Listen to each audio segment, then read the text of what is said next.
Is that working now? Yeah, sorry about that. We had a power cut overnight and it wiped a load of settings on everything. So it's knackered my OBS quite badly, unfortunately. But if you can hear me and see me, we are mostly going then. Yeah? Right, well, firstly, thank you for. I see you've started without me. Thank you very much for the level 3 hype train. Thank you very much to. We'll start this off. Thank you very much to Foxy for subscribing for 4 months. Thank you very much. And Ditch 4 months halfway to the stream baby. But we're going to be talking about the stream baby in a minute. Thank you also for the sub bomb for Sasola for Obliviorex, Chantinal and SMF Remixes, who is one of the best new DJs on Twitch. I would urge you to give them and Foxy a follow. Foxy also has been doing some music streams if she wants to shout herself out. So welcome in. It's good to see you in, Steve. I hope you're enjoying the holiday. Nice to see you here. I've got two. I should say why I'm a bit late is that I had to go and check why some loud music was playing. I wasn't really sure why. My neighbours don't really play loud music, and there was some loud music playing. So I went to see what was going on, and it turns out it was playing in my lounge because Google had started playing it, which raises the worrying possibility that my cat can now control all the Google devices by meowing at them somehow. So that's that's a development. And then I spent all day trying to get my computer working again after the power cut. You're in the shower, excellent. After the power cut, wiped a load of it. So maybe she weed on it. And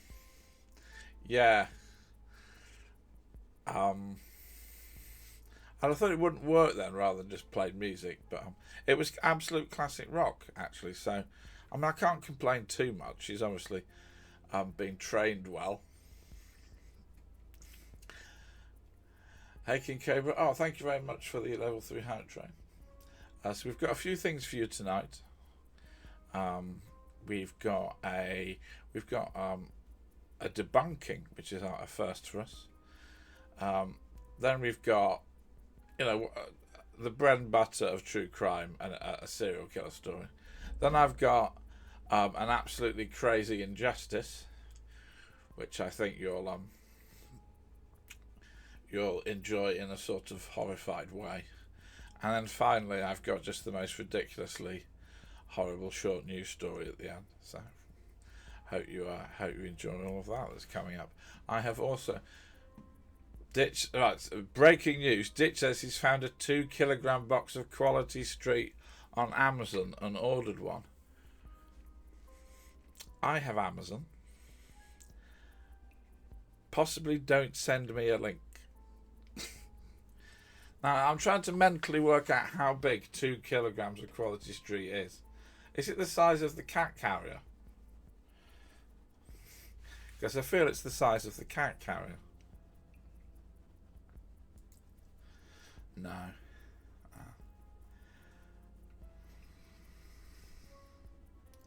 You're getting a beefy. King K was getting a beefy APC backup power supply since they've been having too many brownouts. Yeah, for some reason in the last month we've had 3. They're not even power cuts. The power goes off for like 3 seconds.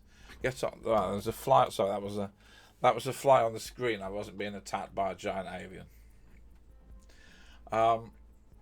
And it's quite worrying because every time my computer turns off, it doesn't work when it goes back on again. So you have to fix loads of different settings. It's a puzzle.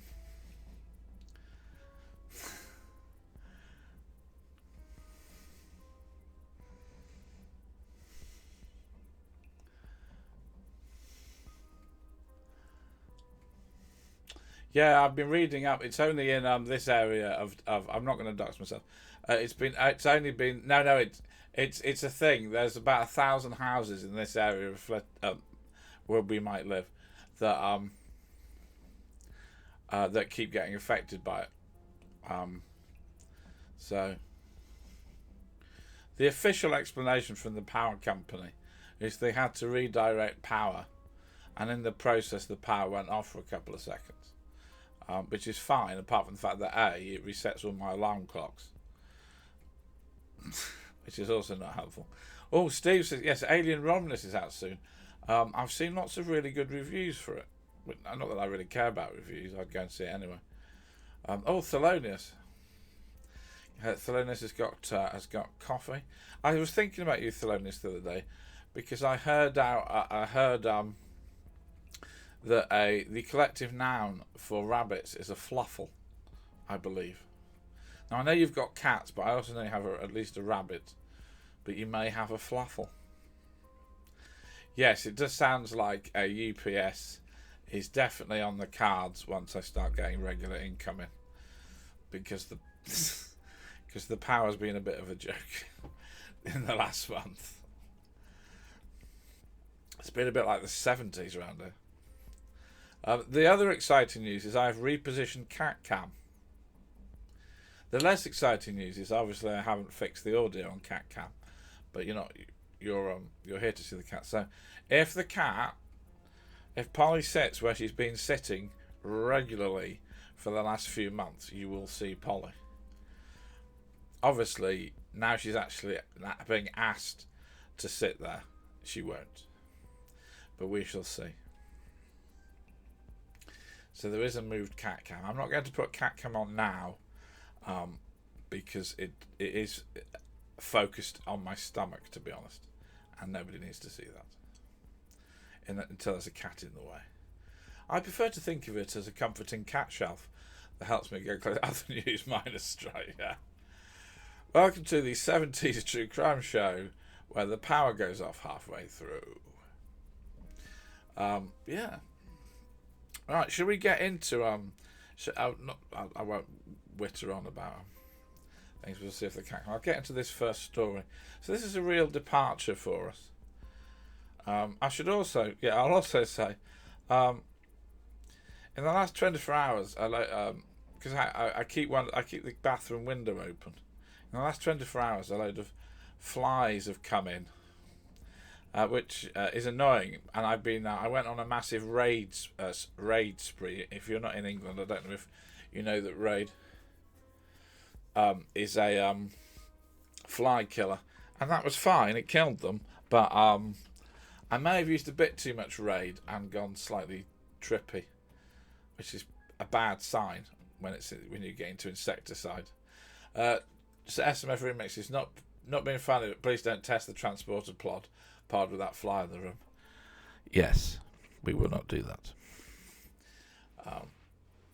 Also, no, it's not good for cat. Well, to be fair, yes.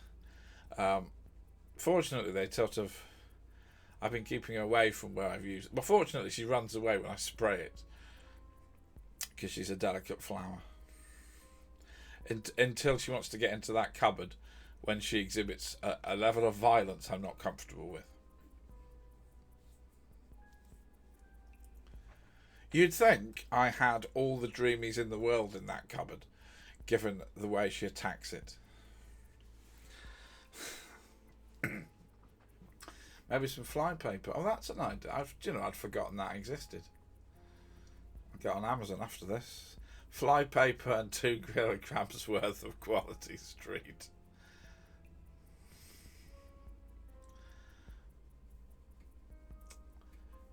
Well, Steve, that is a statistic and a half to know. I have a feeling I may know what's attracting the flies, but we won't get into what certain fluffers have been doing. Oh, thank you, Tom Hanson. Welcome in. Thank you very much for the subscription, and for 4 months. Have we been doing this for 4 months? And you're all still here? That's amazing. Right, let's get. Yes, SMF Remixes is Steve's DJ account where he DJs pretty much anything, and it's all banging, and I'm really enjoying it. He's partnered on it as well, and it's a great time. So do give him a follow. Do also give Alice Rocks a follow. That's his Fox's DJ account. DJing rock and metal.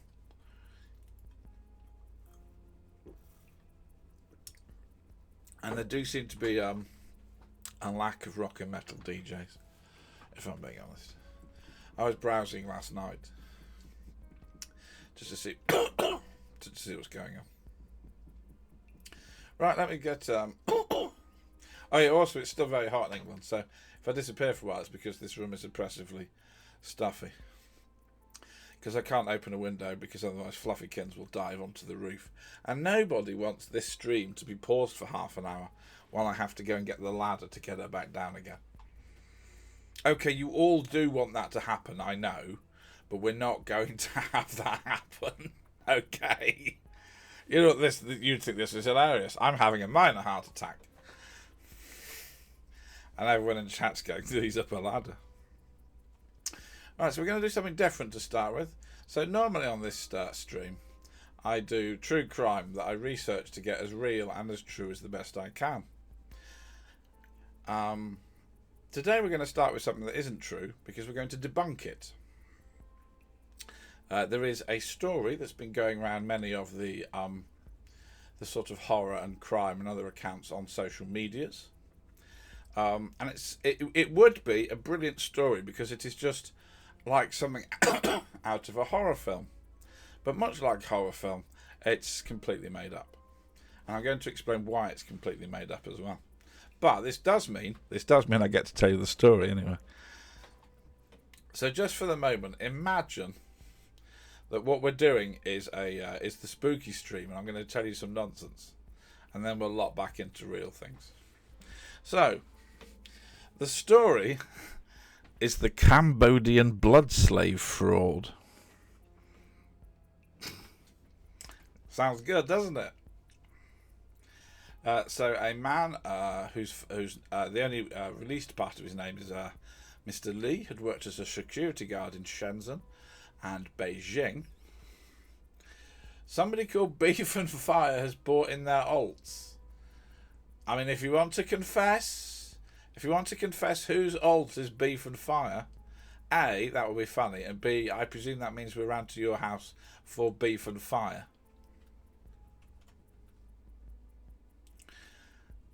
Ditch has no idea who that.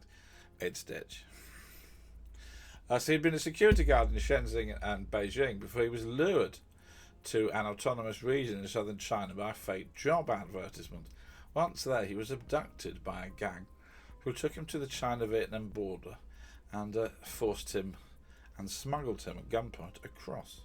At first, he was taken to Ho Chi Minh City in Vietnam. And then he was taken to Cambodia by ship, where he was sold to another gang. They wanted to put him to work in an online fraud company, where he would essentially be forced to sit at a desk and con, presumably, the rest of the world. He was sold for $18,000, which feels like a lot. Not that you can put a price on a life, but like if there's a smuggling ring, $18,000 does feel a lot. But of course, this is fake, so we made that bit up. So, Beef and Fire says Beef and Fire is the world's best combination. Prove me wrong. Well, in certain circumstances, I mean, a herd of cows on fire is a problem. Ditch says no one's paying $18,000 for him. I think you're doing yourself down, Ditch. I think you're doing yourself down. I think you'd be really good at online fraud. That's probably not the point. Anyway, however, he decided he would refuse to participate in the online fraud scheme. He wasn't going to play along, which was a mistake, because they then said, well, we're going to orphan you back to your we're going to ransom you back to your family for much more than $18,000. And he went, I haven't got a family. And they went, right, well, either we chop you up and sell your organs for money, or we keep you as a blood slave. So what's a blood slave? Well, they tied him to a bed, kept him alive, and at least once every month they drained 800 millilitres of his blood and sold it to private buyers online. They drained so much blood from him that on the last occasion his veins were so knackered they had to drain blood from a vein in his head. There were 7 other men detained in the room. His blood type, unfortunately, was O, and that was quite valuable. He managed to escape from the gang with the help of a member of the gang and was rescued with his arms covered with bruises and needle marks and on the verge of death when he was admitted to hospital. However,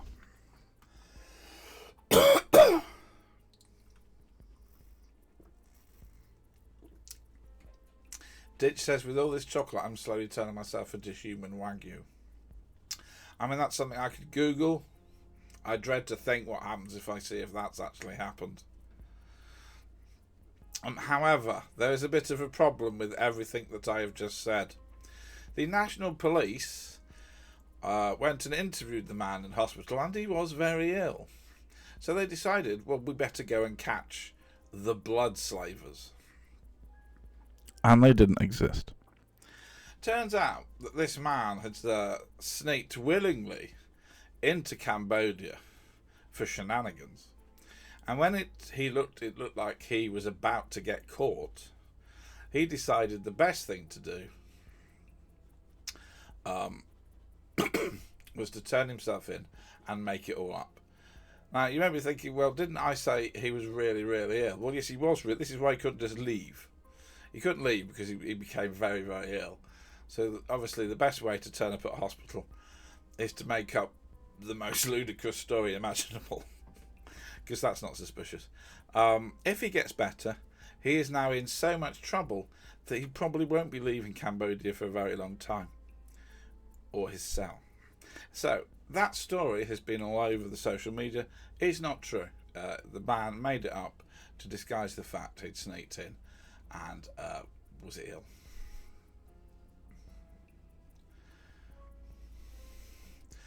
Yes, Ditch said he should have tried the old "I sat on that light bulb just after I had a shower" trick. When I say old trick, I don't mean that I've done it. I mean that it's a lot in hospitals. Hospitals have a lot of people who inadvertently fall or sit on. When I say people, I mean men. Have a lot of men who inadvertently fall or sit on certain shaped and sized objects when they just happen to be naked. This is a true crime channel, so obviously we don't need to do the rundown of the 10 weirdest things that have ever been found in a hospital in a man's bottom.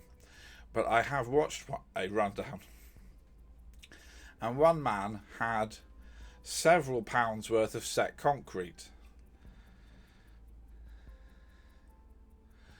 Now, I don't know whether the full unbroken light bulb is better or worse in terms of how that happened than the set concrete.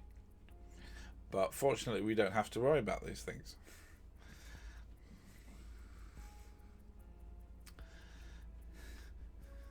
It says batteries. I feel like batteries are just passé at this point.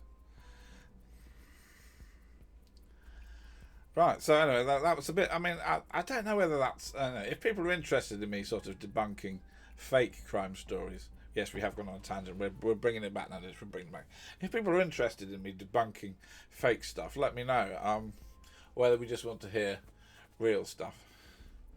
The trouble is, if a load of fake stuff comes out, it sort of takes away from the seriousness of the real stuff, because nobody believes anything. If you can't believe anything, so, and that is a problem.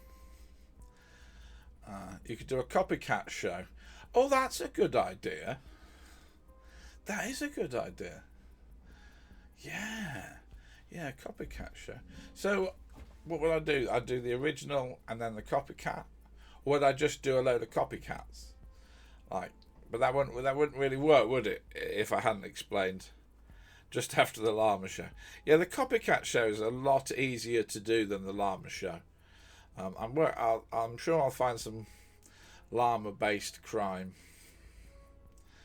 I mean, let's face it, you can find pretty much anything on the internet, but llama crime is a little niche. I'm not really sure what that would do. I mean, a particularly violent llama that just attacked everybody. It's not. I suppose that would count. I feel like llamas are quite violent, aren't they? How about one where criminal detective techniques are debunked? We could certainly do things that people in time thought were genuine. So, for instance, there was I think it was the Kinterhaifak murders, where all these German people had been killed. The police beheaded them and sent their heads to Berlin because somebody wanted to photograph their eyes, because they thought they would be able to bring out the face of the murderer, because they thought your eye kept the last image you saw. And the heads, nobody knows where these heads went. They don't even know if they were buried. They may still be in a cellar somewhere. But yeah, that sort of thing, exactly, dowsing. The spoilers, yeah. Literally just done half the show. We could certainly try that, actually. Yeah, that's... No, that will... It's just like, you've done it now, and I'm like, oh no, I'll do it again. Don't you worry, I'll repeat it again. So yes, that's a good idea. Yeah, that would be a good slot. Dowsing flies to collecting blood, yeah, exactly. We could do the old one about the animals in the cat in the nursing home detects death. It doesn't. It just that these people, as they were dying, they got a bit warmer, and the cat went, "Oh, you're warm. I'll sit on you." Actually, Polly's been sitting on me a lot recently, so this might be the last stream. It's full of useless. It's very helpful. It's quite good.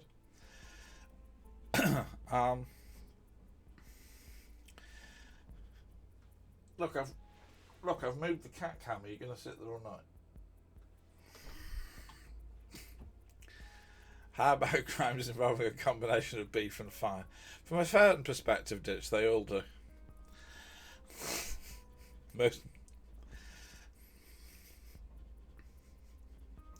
I'm trying to work out how to get the Roman flaming pig story, and it's not a crime. It's military history, but it's so good. I'd love to get it in somewhere at some point.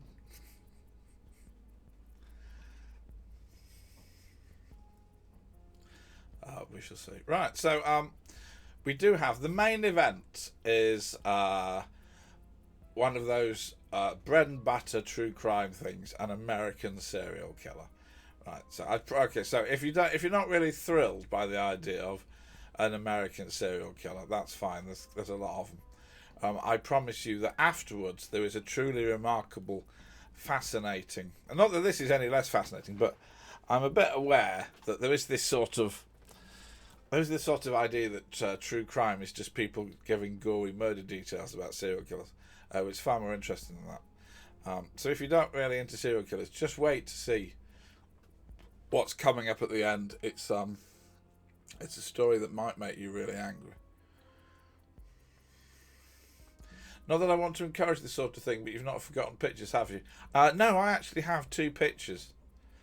I have two pictures. Obviously, the audio's knackered, which isn't ideal. So, but on the plus side, nobody wants to look at this man's face for longer than is necessary. So what I'll probably do is I'll put the pictures up and then turn them off quite quickly. Because it's like, I'm aware of the fact that like, having pictures is really good, but sitting looking at this man's face for 30 minutes when I'm going, and then he cut his head off, is not necessarily the best experience. But right, so the man I'm going to discuss is a man called Randy Kraft, and he is known as the Scorecard Killer. and I have been able to get a picture of the scorecard. So I've got the main thing. Thank you, Karen, the brilliant Karen Warbus, who is a singer on Twitch. Thank you very much for subscribing for 3 months.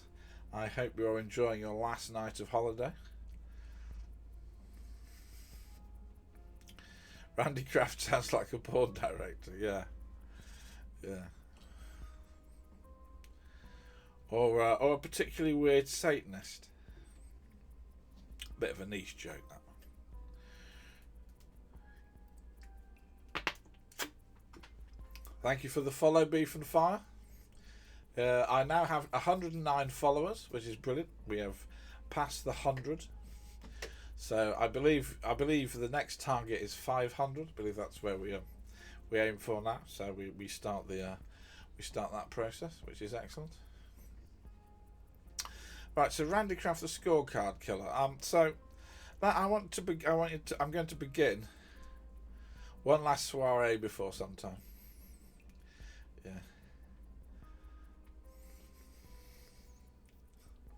Yeah. Yes, Ditch, because it'll give me £2.50. Yes, definitely. Well, I appreciate you both being here, even though you're on holiday. I know there's probably a lot more fun things you could do, but never mind. So let me set a picture. So May 13th, 1983, just after 1 a.m. California. Thank you for gifting yourself a sub, Ditch, to Beef and Fire. I always appreciate any sub, even if it's you giving a sub to yourself. In many ways, that's just a special. It would be cheaper for me just to give you the £2.50. Yeah. Oh yeah, you said that we're going to go to Oldham. I think we should.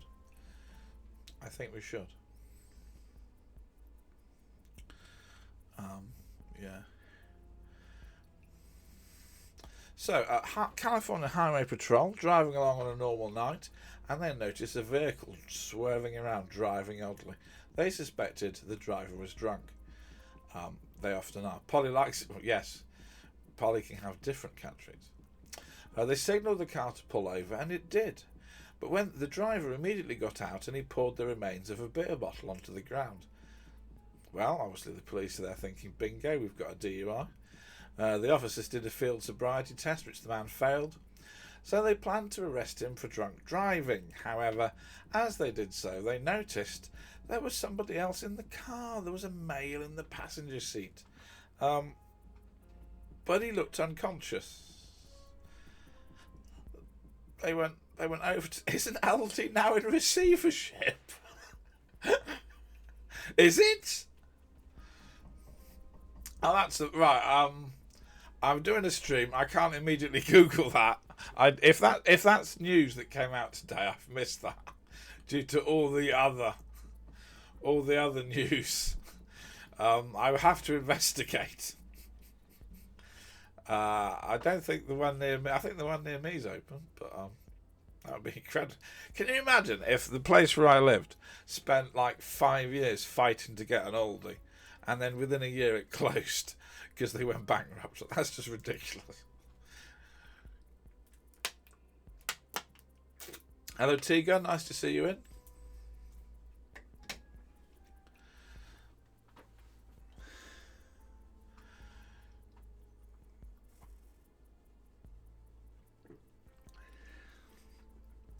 So this man looked unconscious. So they had a look in the car around the man, and there were empty beer bottles and a bottle of lorazepam.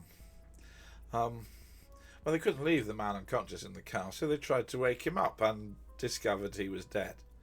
Not just dead, he'd been strangled with a belt, and his trousers were open, and his genitals were exposed.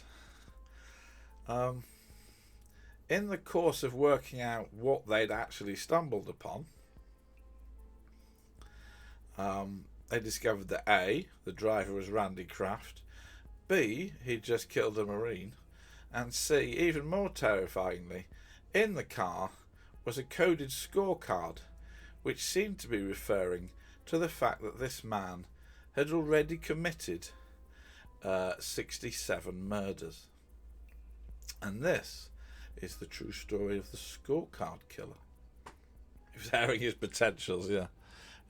I should point out, sadly, a lot of true crime is horrible men doing horrible things to women. But this time, this is one for the gentlemen to cross their legs. This is one for the gentlemen to, yes. Things happen. Gird your loins. Somewhat literally. Yes, thank you everybody who's in. Randy, yeah. Amazingly, I'm going to tell you a story that involves frequent references to the male genitalia about a serial killer called Randy Kraft. That's nominative determinism, isn't it? He was very randy. I think this is where we're going. Why do we always come to the aubergine, says Thelonious. That's because I don't really like to come on here and emphasise the really misogynistic ones. So we're doing one that's going to upset the gentleman. Penis taxidermist. No, now I'm sure I could find one of them. I mean, I was about to say there's probably a German museum. I think there's or is it Dutch? There's definitely a museum with loads of those in it, and it's somewhere in Europe. I can't quite remember. I think they're mostly all the animals though, and not just humans. But we shall see. Tom Hansen has confirmed that Aldi is not closing. Ditch says find a story about one rather than an actual one. Yes, that's true. Yes, finding a real penis online is a different form of internet usage that I do not really do.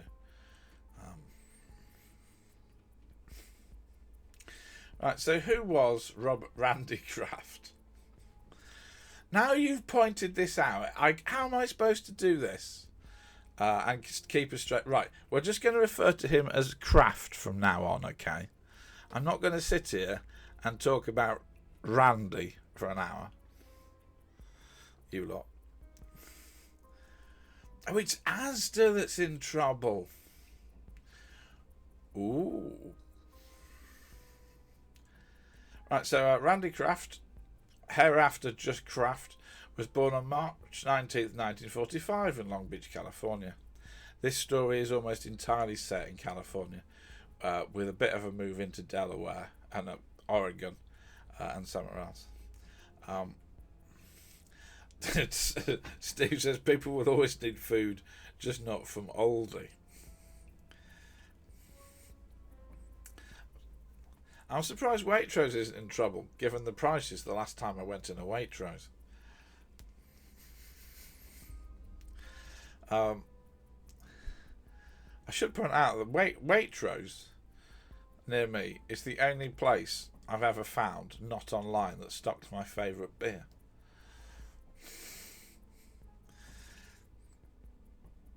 Anyway, his father had been working in the Douglas Aircraft Company during the Second World War, and his mother also worked several jobs to keep them afloat.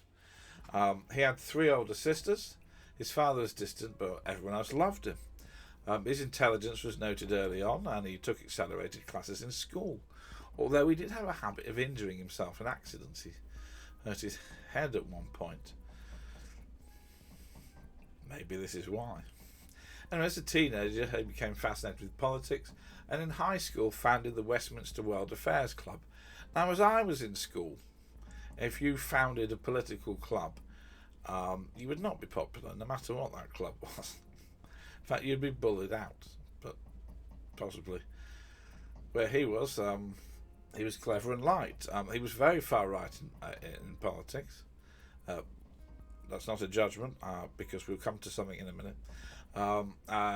But he dated several girls, although by this point he knew he was gay. He was just sort of hiding it. He was good at tennis, and he played the saxophone. Yeah. The smoking party would have been popular. This is true. After graduating, he joined Claremont Men's College in California, read economics, and joined the Reserve Officers Training Corps. He demonstrated in favour of the Vietnam War and went to rallies for the Republican presidential candidates. However, midway through college, he had a complete reversal.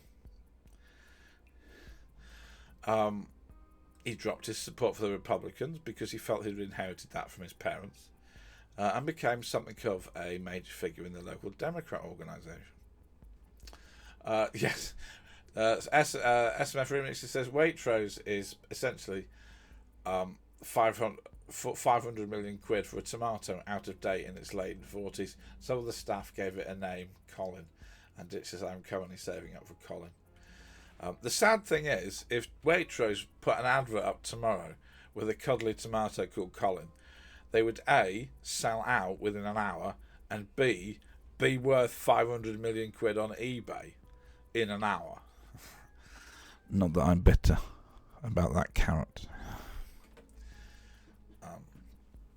Not only did he completely chase political allegiance, he started working in a gay bar, slept with male prostitutes, was arrested in 1966 for lewd conduct when he propositioned a man who turned out to be a copper. The charge was dropped as it was his first offence. He started using drugs, mainly prescription medications, and a heroic quantity of speed. He frequently drank and gambled, was rumoured to like bondage, and initially failed his degree and had to retake it to graduate. Given this lifestyle, the obvious future choice for him was to join the Air Force. He became an airman first class. However, he decided he should reveal he was gay to his parents, who, after some tension, came to terms with it, and revealed he was gay to senior officers, who, after some tension, threw him out of the Air Force. So he once again worked as a bartender. And then Steve says you've made Gavin laugh out loud because he was gay and played the saxophone. Yeah, this is what I shouldn't really criticise other true crime shows, right? But I do this one partly because I don't really like the ones that are thunderingly ponderous and depressing and it's just not me. And this is where I feel like I've got a niche. No offence if you like that, but if you do like that, you're not watching this, are you? Let's face it. So he started to turn into criminality in March 1970. It actually did. It's funny you say that. Steve and I were talking about the instruments of the eras the other day, and we thought the synth was the instrument of the 80s. But Ditch says the saxophone is the instrument of the 80s.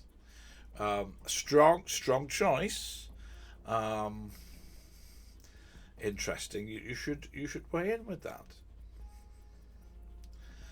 Anyway, so his turn to criminality began in March 1970. Kraft met a runaway at Huntington Beach. He was 13, had just left home, and was looking for some fun.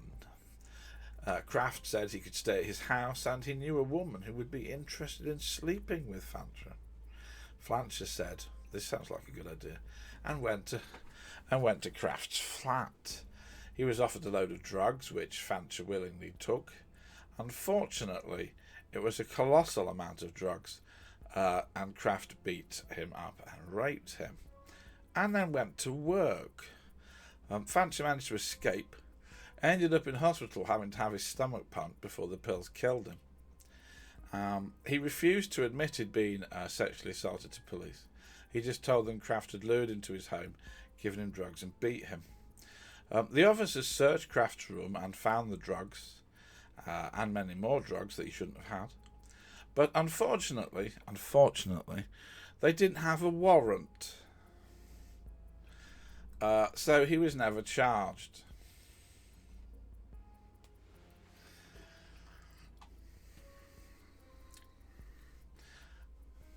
Bit of a thing to forget. I feel like there's an awful lot in these cases of, oh yeah, we forgot to get a warrant. And you do think, surely that should be quite high up on the list of things that you should remember, given that you do it a lot. Anyway, Kraft had a lucky escape. But sadly, this didn't put him off. If anything, this emboldened him. By 1971, Kraft was working as a forklift driver and in a relationship with a man called Jeff Graves, who he met by studying at Long Beach State University. In 1971, Kraft also began a campaign of murder that would last until 1983. At one point early on in this era, he told a friend, "There's a part of me that you will never know." Sadly, we do know, and it's that he killed 67 men, aged from 13 to 35, but mostly around the age of 20. The details on some of these victims are vague, because we're not quite sure who some of them are. We only know he killed that many because of the scorecard. In fact, as you will find out later on, he may have killed many more. The 67 is a minimum. He was only convicted of 16 murders, but that was enough to put him on death row, so, that's fair enough. Friends noted he had a weird habit of disappearing for days or locking himself in his room for days. He had a stern manner and a quick temper. Tegan was cat herding in the rain, as I do. Yes, I sympathise, Tegan. I do sympathise. I was late to the stream 2 weeks ago because I was literally chasing my cat around outside to try and get her in. I failed. I could not get the cat in. She just came in on her own when it started raining. So I should point out, Polly has spent the greater part of the afternoon popping in for a cuddle and harassing me. But now I'm actually on a stream with a cat cam. She sat in that doorway refusing to participate, which I think is because she's in a mood because of she's not got the house set up quite the way she wants. Steve says, sounds like me in Discord at 4 a.m. What are you saying, Steve?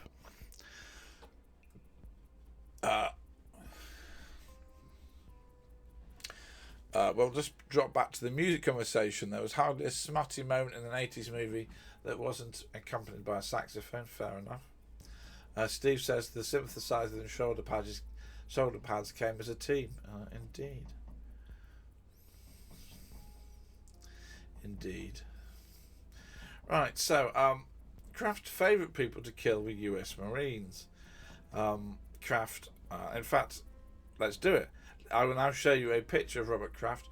I'm going to go silent while the picture was up because of the power cut. I haven't actually put the mic on the photo. So just get a good look at this chap and then I'll take his face off. Not in a Nick Cage way.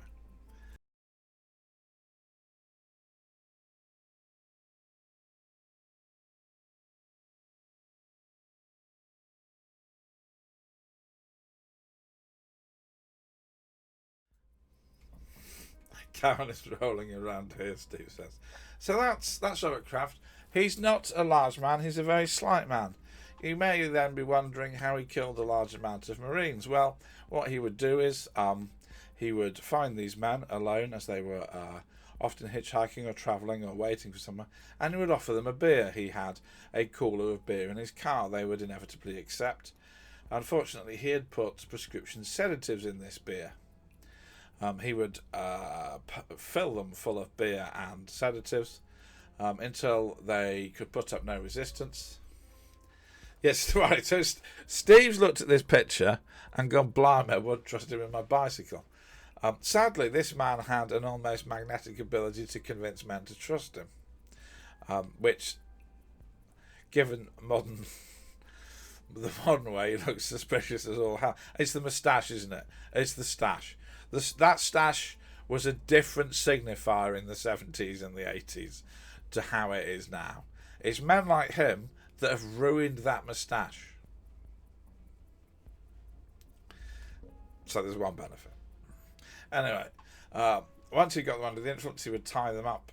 He would torture them. He would sexually abuse them. He would kill them by suffocation or bludgeoning them. He would often burn them with a car lighter. Sometimes he would shove things up their bum. Sometimes he would cut off their genitals. Gentlemen. And then he would dump the bodies near major roads. Yes, he took absolute... Right, so this man went on a long killing spree and didn't give a hoot as to the bodies being found or any sort of that discovering stuff. And he wasn't caught for ages. And as you'll find out, as you've already found out, he was only caught by accident because somehow, and we still don't know why, he'd actually drunk some of his own drug-laced beer at that point and was veering about. Steve says men like him either went two ways, serial killers or joined the village people. Send your complaints to Polly the Cat at shedoesn'ttakenoTrouble.com. When Kraft was arrested, the first word on his scorecard was the red stable. Would anyone like to see the scorecard now, or shall we save the scorecard till a bit later?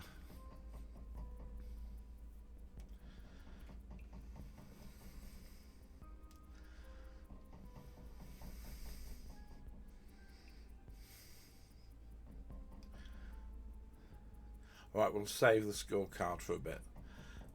You will now have to sit through quite a lot. Yeah, sadly, given that this man basically was a prolific murderer for so many years and didn't get caught, there is quite a bit of me mentioning just a long series of people who died. So, yeah, sorry. Steve says he did an Alexander the Great caught with his trousers down. So when Kraft was first arrested, the first code on his scorecard read stable, just the one word, stable. The scorecard was written in a code that it took a long time to work out. So the first thing on his scorecard was stable, so it's presumed this is his first murder. Looking back, police realised that at the time a man called Wayne Duquette, who had worked at a gay bar called The Stable in Kraft's area, was found dead on October 5th, 1971. When his body was found, it was so decomposed, all they could work out was that he had alcohol poisoning. So it was dubbed a death from excess alcohol, even though the corpse was found naked. I mean, I'd have been a bit more suspicious, but that's just me. It's believed that he was Kraft's first full murder victim. And now we move through his crimes. I should give you a bit of a content warning on this. There's some grisly details. Ditch says I used to get naked to drink, that's why I had to stop. Yeah, exactly. With de rigueur. Especially if you're in especially if next to a motorway as well. In fact, if you think that's weird, we're going to get to an even weirder one. We're going to get to an even weirder one where the police were like, "Oh, it's a drug overdose." Then who wrapped him in a load of plastic bags? Anyway, got banned from a load of pubs. Yeah. So Edward Moore was last seen leaving Camp Pendleton, where he was a Marine. In 1972, his body was found on a freeway. His body exhibited many of the signs that police would use to piece all these murders together. He'd been bound, beaten on the head, strangled, bitten. One of his socks had been shoved up his bum and the body thrown from a moving car. The next victim was found February 6, 1973, next to a freeway again, bitten, strangled, and a sock shoved up him. Sadly, we still, even with the benefits of modern technology, do not know who this man was, although we are certain Kraft did it because of the sock. Kevin Clark was 17 when he was found dead. In 1973, he had been raped and somebody had cut his genitals off. July 28th saw another still unknown victim's body found dismembered across 2 counties. The head was in Long Beach, the left leg was on Sunset Beach, and everything else was in San Pedro. Ronnie Wybe had been bound, hung off something and strangled. He also had a sock in him. Now, Ditch says, what was the use of the sock? Yes, I've looked into this. The police believe that the sock, as well as tissue paper, which was often stuffed up here, was to stop the body leaking while he moved it and dumped it. Or it could just be some weird kinky thing because he was a maniac.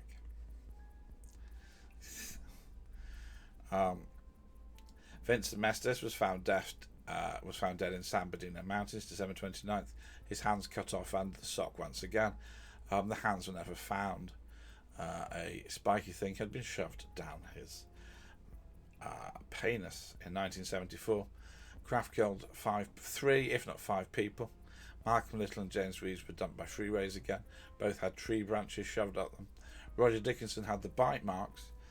He'd been raped and strangled. Two other victims were dumped by freeways. Thomas Lee had been strangled, and Gow Cordova, who died of an overdose of booze and Valium. John Lewis was in high school when Kraft murdered him on January 3rd, 1975. He was strangled and a wooden surveyor stake was shoved up him. However, police studied the marks on the beach where the body was found and concluded that they had two people doing this killing. We will come back to that. All the men are wincing and covering their crown jewels right now. Ditch has gifted a tier 1 sub to Bumsock. I'm going to say, if Bumsock comes into this channel, I don't think he's going to be thrilled by what's happening to the Bumsocks, but we'll get there. Now, you may be thinking, why am I reading out all these specific details? Well, it turns out that in California, in this period, something very weird and rare was happening. Randy Kraft was killing gay men and dumping them by major roads. It turns out there was two other men doing the same thing. Police were faced with dozens of dead men and were trying to work out, who is this one is this one killer? Is this two killers? Is this three killers? What on earth is this? So they knew there was at least one serial killer, but most people had begun to not. Well, this is why they tried to filter it out. So a guy who was arrested, one of them was eventually caught. Both of these men were known as the Freeway Killer. So I'm not calling Kraft the Freeway Killer. We're going with his other name of the Scorecard Killer. The other Freeway Killer was caught, and he used to shoot people, and Kraft didn't shoot people. And this is how they started to sort of work out that they had multiple people. And this is one of the things that vastly complicated the story. Right, yes. Ditcher said instead of the Scorecard Killer, he could be the Bumsock Killer. All we need now is an idiot. Yeah. Then, however, Kraft put himself firmly on the police's radar. He made a major error from the point of view of somebody that doesn't want to get caught. On March 29th, 1975, Kraft took two young men called Keith Crotwell and Kent May into his car. He gave them beer and Valium, beer-laced Valium, and drove them around until they'd passed out. He pulled back into the same car park and pushed May, alive and essentially unharmed, onto the ground and drove off with Crotwell. That was the last that was seen of Crotwell. His skull was found on May 8th, and his body was found 6 months later. However, when Kraft had dumped May, one of the boy's friends had seen the vehicle, and the friends, realising that Crotwell was now dead, went and searched for the vehicle. They found it less than a mile away. They gave the details to the police, who called in the registered owner, Randy Kraft.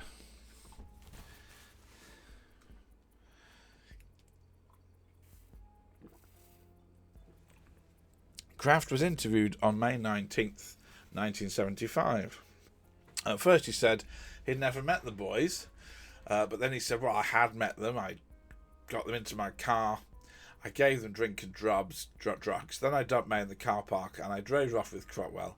But the car got stuck. I went to get my partner, who confirmed this. We'll come back to that. But Crotwell had left of his own accord. I don't know what was happening. Obviously, as an excuse, it's a completely awful one, and detectives didn't believe a word of it and wanted to press a murder charge. Unfortunately, the Los Angeles District Attorney's Office refused, saying the only evidence they had so far from the autopsy of the skull said that Crotwell had drowned by accident. Kraft faced no charges and was free to carry on killing. In many, many serial killer stories, in fact I would venture most, there are opportunities to catch the killer before more people have to die. And in the case of Kraft, this is it. But he wasn't caught. So he didn't kill again until he felt safe, and his life began to go through some problems. He was now getting severe migraines, bad stomach aches and insomnia. He was now taking large amounts of the pharmaceuticals to ease these. And he was arrested for lewd conduct in a park. Then he was fired, but he got a new job. He had discovered computers and was actually a brilliant computer programmer. Ditchers just referenced one of Kraft's other crime, namely that they ruined Cadbury's. That is a very niche chocolate joke, ladies and gentlemen. I hope you all enjoyed that. Complaints to Kraft for ruining Cadbury's. And whoever thought it would be a good idea to reduce the size of a chocolate bar by a third and put the price up. Yeah, okay, so what I've learnt from this stream, Steve, is to raid the flies out of existence about an hour before the stream. Because yeah, it's funny. It's just the time of year. It's like nothing happens, and then one day, an army of flies turn up. In 2 hours.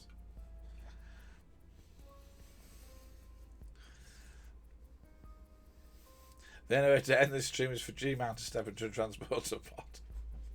Yes. Perhaps we might leave that in favour of other people. You're lucky I had a daddy longlegs getting out. What's wrong with daddy longlegs? They're lovely. I'd much rather have a daddy longlegs than a fly.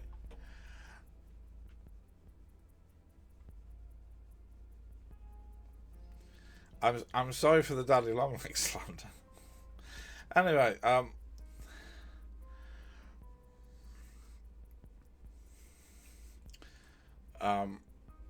Kraft killed Larry Walters on Halloween, but he unleashed his pent-up rage on Mark Hall on 1975.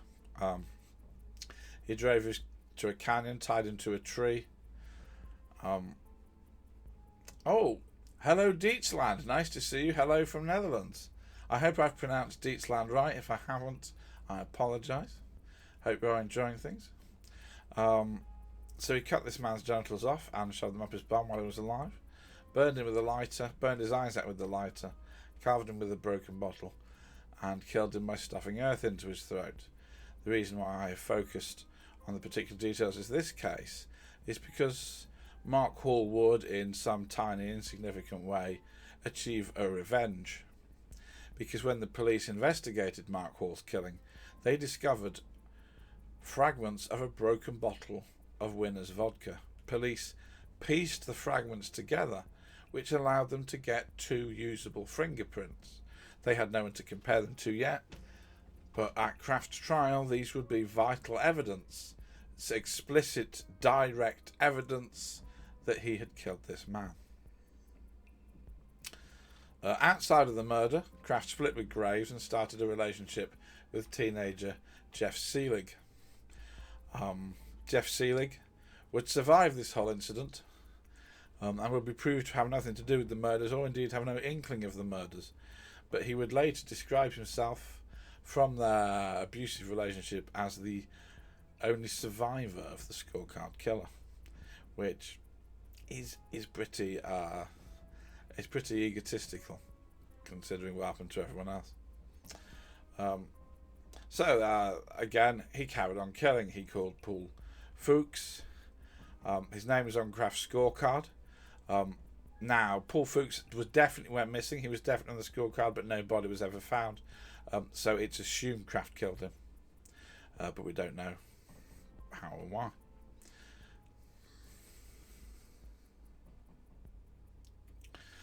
It should be pointed out that police had at this point arrested one of the other freeway killers, the more famous freeway killer, a man that shot people and dumped them in plastic bags by the road.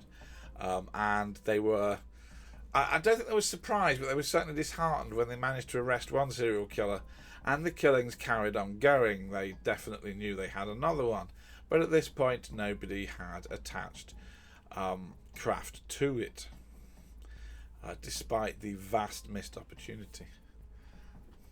He killed Marine Scott Hughes, who was dumped from a moving vehicle. They killed Marine Richard Keith 8 days later. Although the drugs and alcohol he'd already taken when he killed him. He killed Keith Klingbeil, he killed Richard Crosby, and he killed Michael Inderbeaton. And the killings carried on going. I think you've got enough sense of what he did and what's been going on. I don't need to give you I don't think any more of those descriptions. I think you've got the sense. He carried on killing and killing and killing. He took a lot of photos of his victims. On particular, Marine Robert Loggins was found posed naked. Oh yeah, don't worry, Ditch. We'll get to that. Robert Loggins was found posed naked in photographs. It's unknown whether he was unconscious or dead. Anyway, so he kept going and going and going. One of the things he did, he would go to Oregon on business trips, and while he was in Oregon, he would kill people there.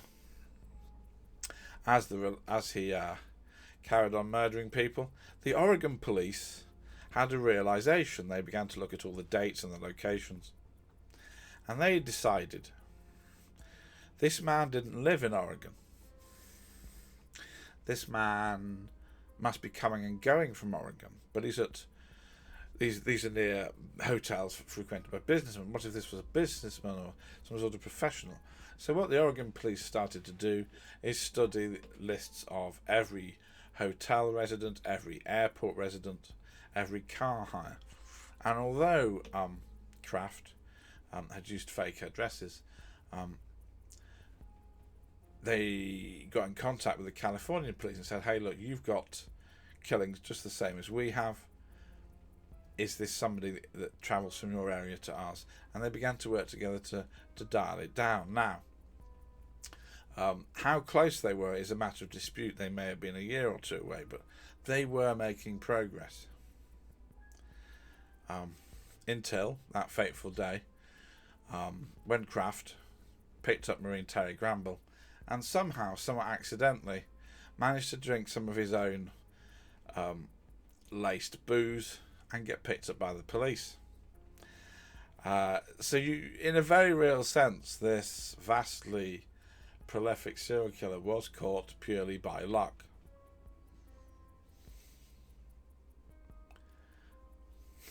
New merchandise, tea towels embossed with killing is business and business is good. And now available in the foyer. Yeah, that is the weird thing about true crime. But don't worry. And then they found the scorecard. And they began to realise what they had found. They had found a man who was a prolific serial killer, 61 entries. Well, who were these people? So what do I say when I mean a code? Well, firstly, let me show you the scorecard. I should point out we're through the grueling list of murders now. We're going to get into him being arrested and charged and all this sort of stuff. So this is the scorecard.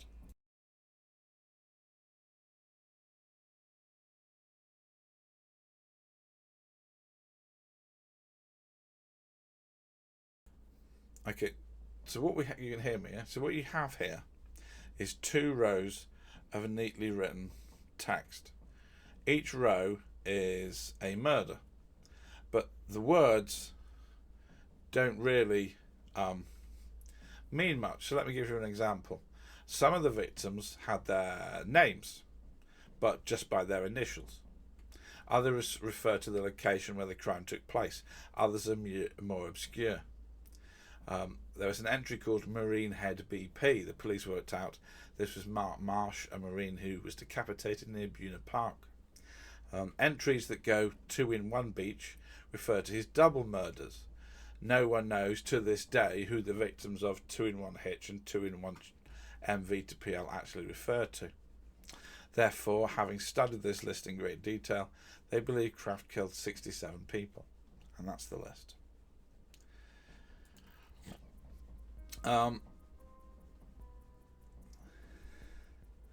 Obviously, Kraft was tried. He was tried for 16 murders. The investigations interviewed over 700 people. Kraft at this point was saying he had picked Gamble up, and then suddenly he'd had a medical emergency. He was swerving because he was trying to help Gamble. And if the police had found him and done CPR sooner, Gamble might have survived, which is a defence that's interesting for the blatant failure to explain why the man had been strangled with his own belt. Anyway, the trial began in 1988. They used photos, possessions and forensics from Kraft's home. Oh yes, I've skipped a bit. In the car, when they took Gamble out of the car, they discovered that the passenger seat carpet was covered in blood. Gamble was bleeding from nowhere, so obviously they sent that carpet off to get forensics. And under the carpet they found a large cache of photographs. These photographs are all of unconscious men in pornographic positions. They're all his victims.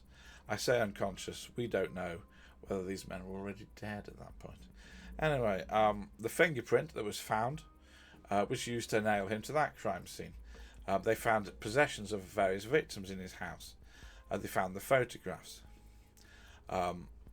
Kraft said he didn't do it, and the defence argued this was all circumstantial, and the scorecard was merely planning for a surprise party. Because of the scale of his crimes, the trial took 13 months. The cost was the most expensive trial in California at that point, and he was found guilty and sentenced to death.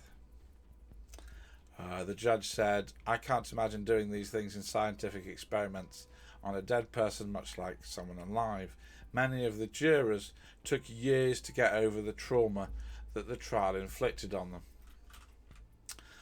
Despite all of this, his sister Doris was unable to believe it, saying, "We believe he is innocent. We didn't believe he did a fair trial."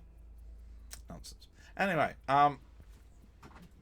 so he was convicted. He was convicted and sentenced to death in 1989. He is still alive. He has managed. This is great. Looks up at the attic in your holiday cottage. See, I was going to be nice, Steve, and not mention that. I was also going to be nice and not send you the list of essential things you must check in a holiday property.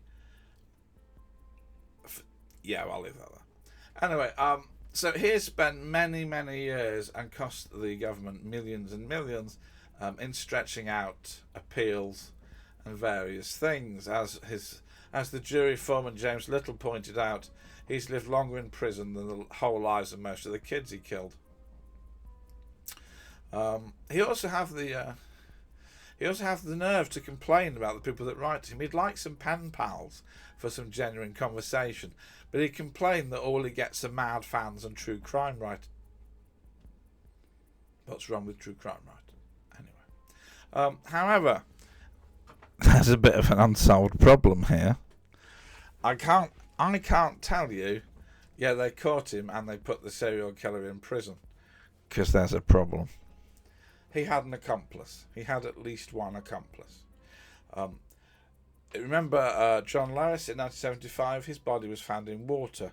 There were 2 sets of footprints from where a car had been parked to carry him into the sea. Eric Church had been killed. Kraft had photos of his body in Kraft's own car, but the DNA from the semen taken from him wasn't Kraft's. Police doubted that a man who looked like this, with this build, was able to throw very large men out of a car at full speed without crashing it. He had a large number of self-developed photos, but he had no darkroom or equipment. Basically, there were other people involved. Police actually declined to prosecute Kraft for several murders because they clearly showed two people were culpable, and it would muddy the case. Kraft would be able to go, well, it wasn't me, it was clearly somebody else. So who was it? Well, suspicion fell strongly on Kraft's former partner of 5 years, Jeff Graves. He was the alibi for Kraft during the Crotwell investigation, so he had lied about that at least. However, when police had arrested Kraft and went to question Graves, Graves told them, "I'm not really going to pay for it, you know," and he died shortly of AIDS afterwards. This does, of course, leave a substantial part of Kraft's career. Now, Dennis McDougall wrote a book about Kraft called The Angel of Darkness. It is the essential Bible for Kraft studies. Kraft was offended and sued him for $62 million, claiming it ruined his reputation. Now, I've read this book, and let's face it, there's absolutely nothing you could put in a book that would ruin this man's reputation further than he has. Steve says, forgot Foxy's Olympic sausage throwing sport. Anyway, the suit failed, but this, if anything, drove McDougall on. In 2000, he published a confession from minor criminal Bob Jackson. Jackson said he helped Kraft kill several people. He also said that the scorecard wasn't all the murders, it was only Kraft's favourite, and that he had killed 100 people. However, his confession is slightly doubtful because after police investigated him, they talked him into a mental hospital. Not the most reliable ending. Since the trial, yeah, he had a solid cold career before. Since the scorecard, since the trial, let me start that again. By the time of the trial, 43 of the 61 entries had been deciphered. Since then, 3 victims had been traced. Navy white was James Cox, a man who was hitchhiking in his white Navy uniform when he went missing. Iowa refers either to Orwell Stewart Jr., whose body was found in 74 but not identified until 2012, or Michael Schlicht, whose body was found in 74 but not identified until 2023. Harry County possibly refers to David Sant, who was found stabbed to death in the stomach and whose body was left in a kneeling position as if committing Japanese ritual suicide. The search is still on to find the other victims. And that is the scorecard killer.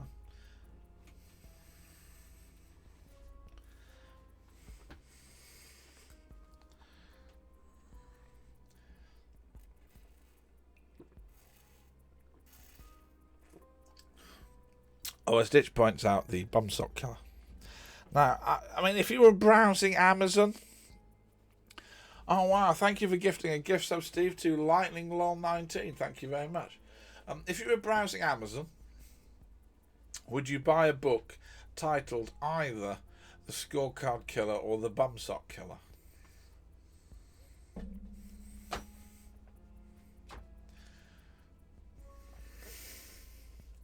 To be fair, I'm not sure you could actually get that title past Amazon.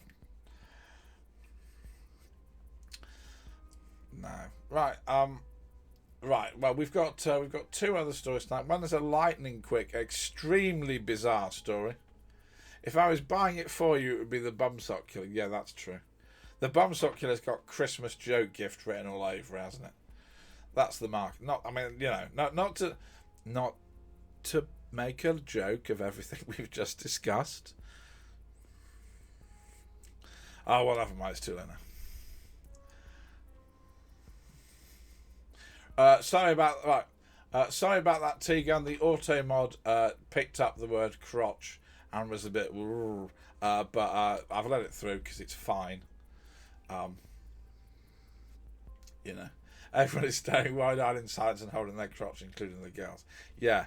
I do feel a bit weird doing those sort of stories because they are, They're the bread and butter of true crime, but they're not necessarily an entertaining listen, are they? Whereas I think the next two stories are certainly going to fire you up. I remember an Automod on another channel didn't like the word dinosaur. Had whoever programmed that had a particularly bad run-in with a Velociraptor? Was he just burned out on Dino Crisis? He tried to do the Dino Crisis speed run and then banned all word of it when he went over to just play Animal Crossing for the rest of his life.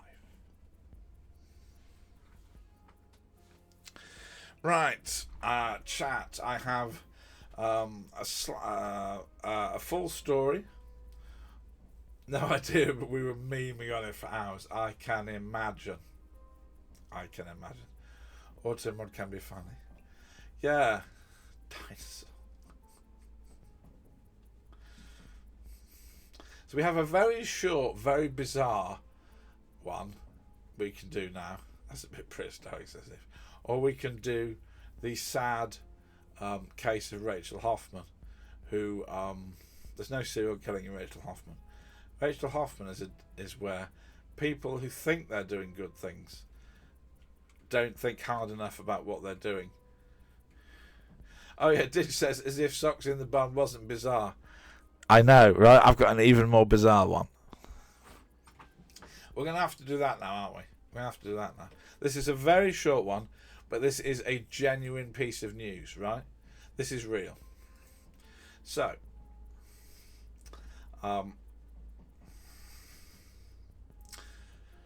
Tiffany Albert's 15-year-old son, obviously I can't give you his name because it's protected for very good legal reasons, so we're going to kill him, Master Alberts.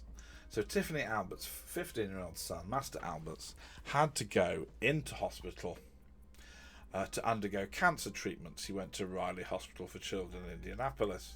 While he was in there, he began to get very ill. You may be thinking, well, that's explainable. Well, no. This is the problem.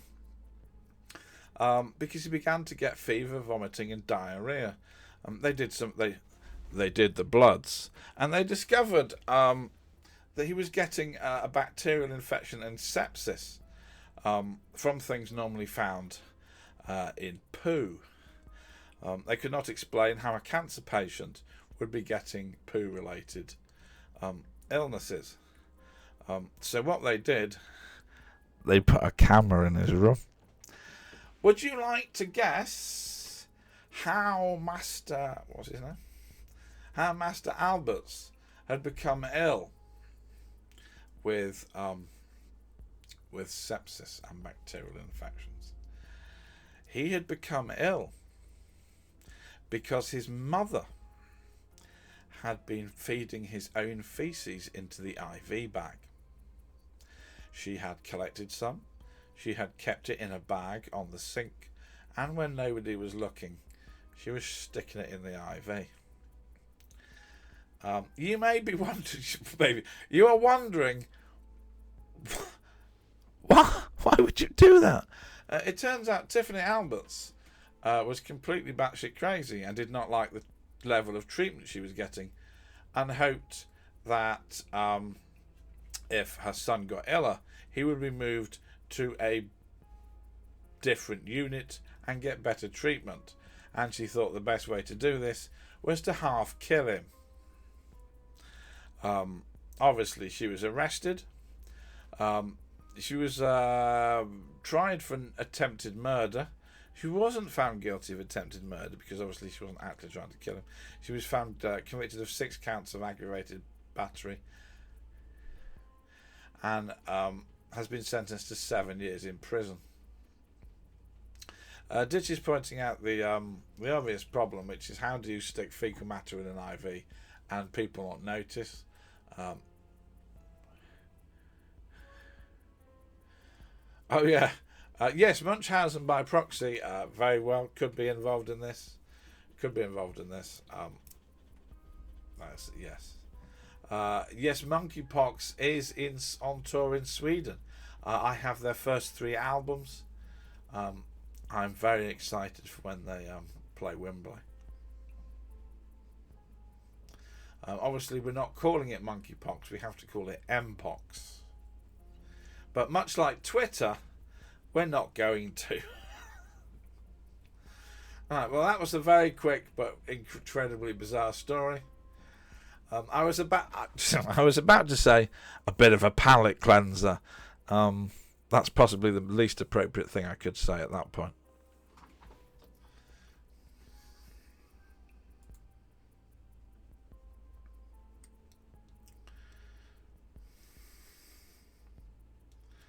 Right, we have done an hour and a half, but we are going to do another story because it's a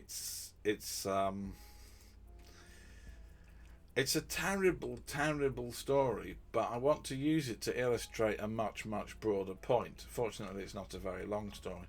Monkeys hired some lawyers to change the name as bad PR. Yeah. The Planet of the Apes team have been on it to change that. Mpox, M people. Oh, well, that's true. Right, so we'll get into this, and this will be the last one tonight. So Rachel Hoffman was just a normal young American woman. She was born in Florida. Monkeys are different from apes, big fella. I don't think monkeypox cares. She was born in Clearwater, Florida. Had a normal upbringing, which involved ballet, horses, and music. Graduated Florida State University with a degree in psychology, and had planned to do both an MA in mental health support and go to Arizona Culinary School. Like many normal young Americans, she was a cannabis user, and she acquired a minor drug conviction. She'd been caught with 25 grams of cannabis in her car during a random traffic stop. As her mother would later say, my daughter was stopped going 8 miles over the limit with less than an ounce of pot, and this got her killed. So,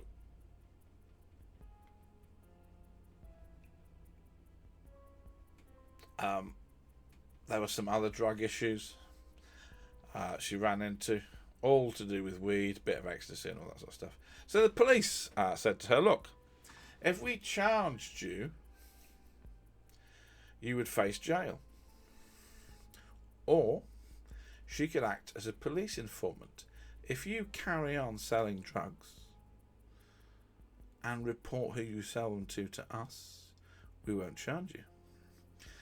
At the time, this 80% of drug cases in the US involved the sort of informant Hoffman now was.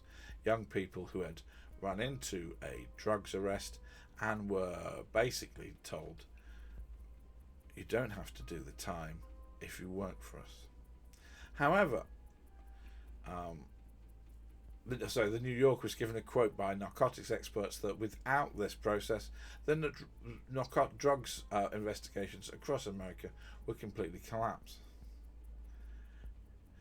These informants, however, had no training and were being put in increasingly dangerous situations. Dishwa says, I wonder if Silverback are going to release their seminal track, Monkey Lover. Monkey Lover is a phenomenal dance track. I think bringing it back as M Lover might take away some of the fun and the excitement. I must play that for Steve. I must play Monkey Lover for Steve. Steve's now absolutely shitting himself at what the hell I'm going to send him if it's called Monkey Lover. Steve's cancelling returning from his holiday at this point. And anyway, so grand jury testimony revealed that Hoffman carried on selling weed to her friends, as she's been doing, but letting her carry on without any training went very, very badly. For instance, she tried to set up a small-time dealer. Having done the deal, rang him up to tell him, I'm sorry, I'm an informant, and then paid some of his bills as a sorry.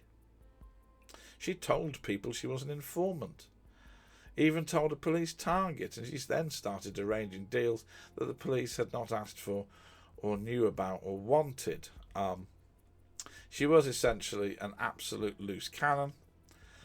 So obviously what the police decided to do was escalate this vastly. So the police said to her, we want you to take part in a bigger sting. You're getting weed deals. We don't want weed deals. We want some big guns. So they said they put her a plan. This is a plan. They gave her $13,000 in cash to go and buy 1,500 ecstasy pills, 2 ounces of coke, and a gun. This was a huge escalation of anything Hoffman had ever done or ever experienced. She was a college girl that sold a little bit of weed out of her room. She was now being asked to go and buy a gun and an industrial quantity of pills. She was vastly out of her depth, but she felt she had no choice. If she refused, she thought she would be put in prison. Hoffman agreed, and a plan was formed. Thank you, Ditch, for putting that in there. Enjoy the subtle sounds of monkey. No, it is genuinely it's a good song. Second complaints to Ditch. So there were going to be 2 officers. They were going to monitor her. If there was any trouble, they would jump in. And they completely messed it up, obviously. So what should happen is that Hoffman should have made the call arranging the sting, and the police should have arrested the dealers at the location.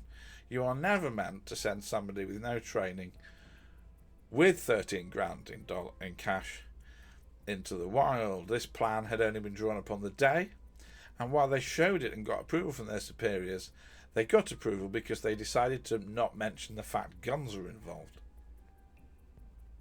So Hoffman arrived at the location, a park, but suspects told her they wanted to do the deal in a different location. The location was then changed for a 3rd time. In theory, police should have conveyed the order to back out. In theory, the officer should have maintained contact using the wire she was wearing. In theory, a DEA plane was overhead watching her. Unfortunately, the wire had been incorrectly installed and didn't work. Her phone had moved out of signal range because of the woods and the trees. The plane couldn't see because of the trees, and the officers lost sight of her within 15 minutes of her driving away from the police building. She had no abort message. She was completely alone, and she got into a car with the suspects and they drove off. The suspects had always been planning to steal the money and just give her a bag of aspirin, but as they were moving, they found the wire and they shot her dead with the handgun, dumped her body and took the money. Officers initially thought Hoffman had run off with the money and went to her boyfriend's house to find her. It took 2 days to find out what had happened. They arrested the 2 suspects because they knew who they were, and they took them to the corpse. They were 23 and 25 respectively, and had worked together at a car shop until days before the murder, when they were fired. They were charged with first-degree murder. Both were found guilty. Bradshaw received life imprisonment without parole plus 30 years, and Green life. As details emerged, the police came in for criticism, obviously. The Tallahassee police had to admit they'd sent Hoffman into a dangerous situation with no undercover training to meet 2 people unknown to her, to deal with coke and guns beyond anything she'd ever experienced, with incompetent and inadequate support from the police. The officers were suspended but refused to admit any fault.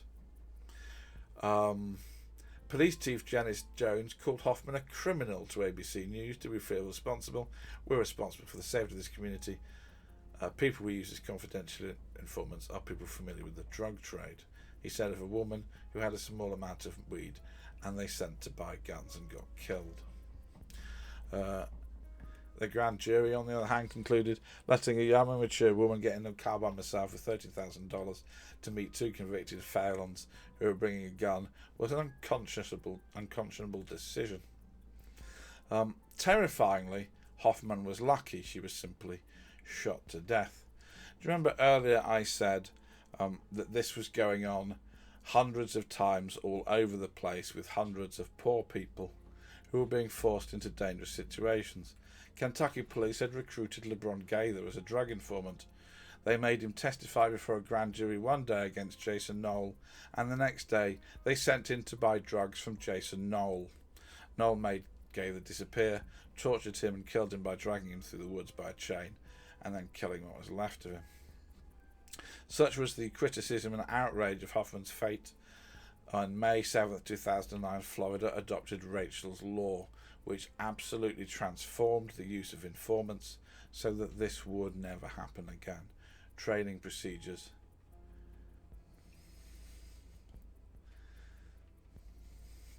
Dishwasher says, given what happened to people in the previous story, I guess this streamer was lucky. Yes, and that is the tragic end of Rachel Hoffman, who was essentially betrayed by the police. Right, well, we've run through 4 stories today. I'm not sure everyone's going to go away and sleep happily after this, but I hope you have enjoyed it. If you haven't enjoyed it, now's the time to go, can we please not have any more serial killers cutting men's balls off? Thank you. And I'll listen. Everyone in chat goes, bring on the llamas. Titch was going to hide in my socks, yeah. You do realise, right, for as long as this stream, in the next month, I reckon we've got a month, if Bumsock turns up, I'm going to have to explain this to him, and he is not prepared, is he? He doesn't know he's coming into a true crime stream. He probably thinks I'm just playing. Yes, I suppose Bumsock could be a her, but I'm going to assume it's a guy because it feels like the sort of stupid thing a guy would do. Thank you, Sydney. Thank you, Tom, for the applause. I'm glad you've enjoyed it. I do. I love doing these things. We took last week off because the DJ channel has launched. A reminder that we have some brilliant musicians in chat. We have Tom Hansen, who is an amazing drummer. We have Cam Warbush, who's an amazing singer. We have the multi-talented Steve Forward, who is an amazing guitarist, pianist, DJ, and tech support wizard. And we have Foxy Harley, who is a variety streamer and DJ. And if I've missed anybody, I apologise. Let me know and I'll give you a shout out. Right, I'm glad you all enjoyed that. Next week, we won't do another long, grueling serial killer case. We'll do some other things. Not sure what yet. I like the idea of a copycats episode. And of course, we have Silverback's Monkey Lover, yes. Yes, obviously, if you're watching this back on the VOD, which will be available on YouTube for perpetuity, you will not be able to click the link, but everyone else will now be able to go and listen to Monkey Lover. And if anything was going to change the mood, it's Monkey Lover. The unofficial anthem of the 2025 monkeypox pandemic.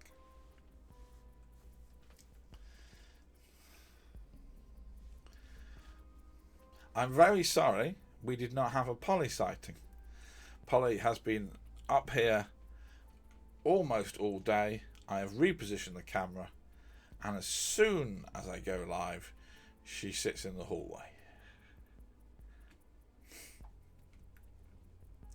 So I'm sorry about that. I didn't get to use cat cam.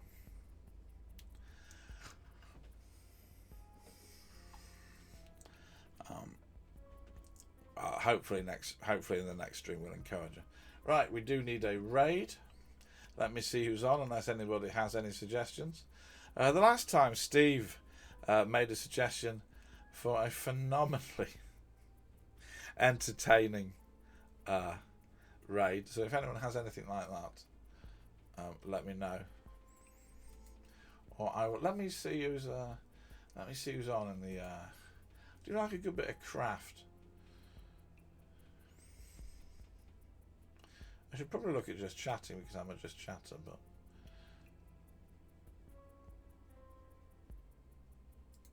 let's see who's on in Kraft. Let's see if there's anyone whose day we can make in Kraft. There's a guy here. So there's a lady here with her 2-year stream anniversary, and she's got a cat. How do we feel? Or we could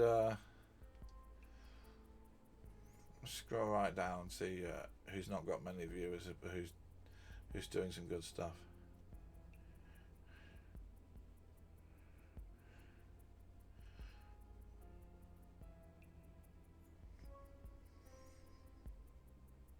Da-da, da-da.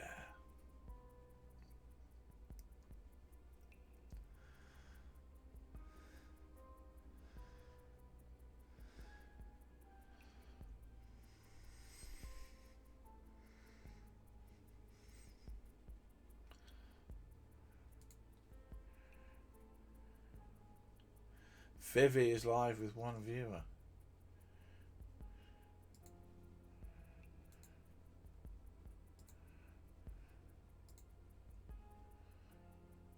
Yes, good call. Right, we are going to go to Vivilaine Roosen, who is doing some Pokemon diorama display stuff.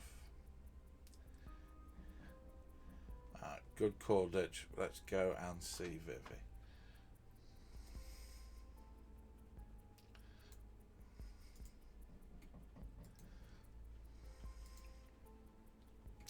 Alright, thank you everybody. I love doing these and I can only do it with you. Yes, I'll try. Right, I promise next time it won't be as gruesome. Sadly, to really cross the genre of true crime, you do have to do a few gruesome ones. But we won't do that next week. We'll do something else. Thanks so much.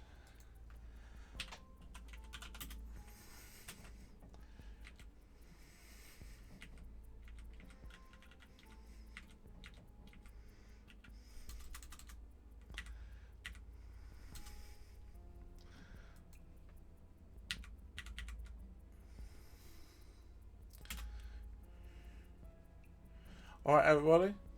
Thanks for a great night. I will see you when I see you. I hope be careful where I insert my socks. Yeah. Right, we are raiding now. Take care, everybody. Prepare to change tone entirely for something much more wholesome.